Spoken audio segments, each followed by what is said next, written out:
کیا ابھی تک مومنوں کے لیے اس کا وقت نہیں آیا کہ اللہ کی یاد کرنے کے وقت اور قرآن جو حق کی طرف سے نازل ہوا ہے اس کے سننے کے وقت ان کے دل نرم ہو جائیں اور وہ ان لوگوں کی طرح نہ ہو جائیں جن کو ان سے پہلے کتابیں دی گئی تھی، پھر ان پر طویل عرصہ گزر گیا تو ان کے دل سخت ہو گئے اور ان میں سے اکثر نافرمان ہیں۔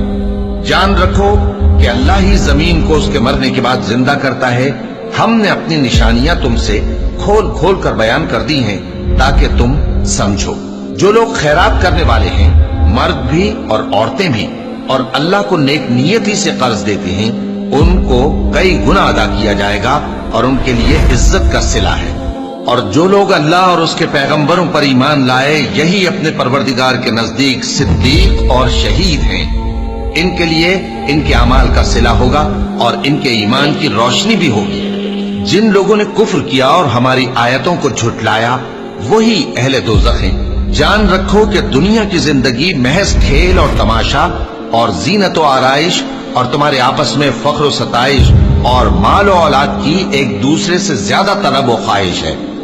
اس کی مثال ایسی ہے جیسے بارش کہ اس سے اگنے والی کھیتی کسانوں کو بھری لگتی ہے، پھر وہ کھیتی خوب زور پر آتی ہے، پھر اے دیکھنے والے تو اس کو دیکھتا ہے کہ پک کر زرد پڑ جاتی ہے، پھر چورا چورا ہو جاتی ہے۔ اور آخرت میں کافروں کے لیے عذاب شدید اور مومنوں کے لیے اللہ کی طرف سے بخشش اور خوشنودی ہے۔ اور دنیا کی زندگی تو دھوکے کا سامان ہے۔ بندو اپنے پروردگار کی بخشش کی طرف اور جنت کی طرف لپکو جس کا عرض آسمان اور زمین کے عرض کا سا ہے، اور وہ ان لوگوں کے لیے تیار کی گئی ہے جو اللہ پر اور اس کے پیغمبروں پر ایمان لائے ہیں۔ یہ اللہ کا فضل ہے، جسے چاہے عطا فرمائے، اور اللہ بڑے فضل کا مالک ہے۔ کوئی مصیبت زمین میں اور خود تم پر نہیں پڑتی مگر پیشتر اس کے کہ ہم اس کو پیدا کریں، ایک کتاب میں لکھی ہوئی ہوتی ہے، اور یہ کام اللہ کو آسان ہے۔ تاکہ جو فائدہ تمہیں حاصل نہ ہو سکا اس کا غم نہ کھایا کرو، اور جو تم کو اس نے دیا ہو اس پر اترایا نہ کرو۔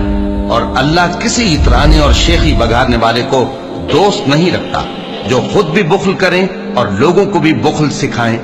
اور جو شخص روح گردانی کرے تو اللہ بھی بے نیاز ہے، لائق حمد و ثنا ہے۔ ہم نے اپنے پیغمبروں کو کھلی نشانیاں دے کر بھیجا اور ان پر کتابیں نازل کی اور میزان عدل، تاکہ لوگ انصاف پر قائم رہیں۔ اور لوہا پیدا کیا کہ اس میں اسلحہ جنگ کے لحاظ سے زور بھی بہت ہے اور لوگوں کے لیے فائدے بھی ہیں، اور اس لیے کہ جو لوگ بن دیکھے اللہ اور اس کے پیغمبروں کی مدد کرتے ہیں اللہ ان کو معلوم کرے۔ بے شک اللہ زور آور ہے، غالب ہے۔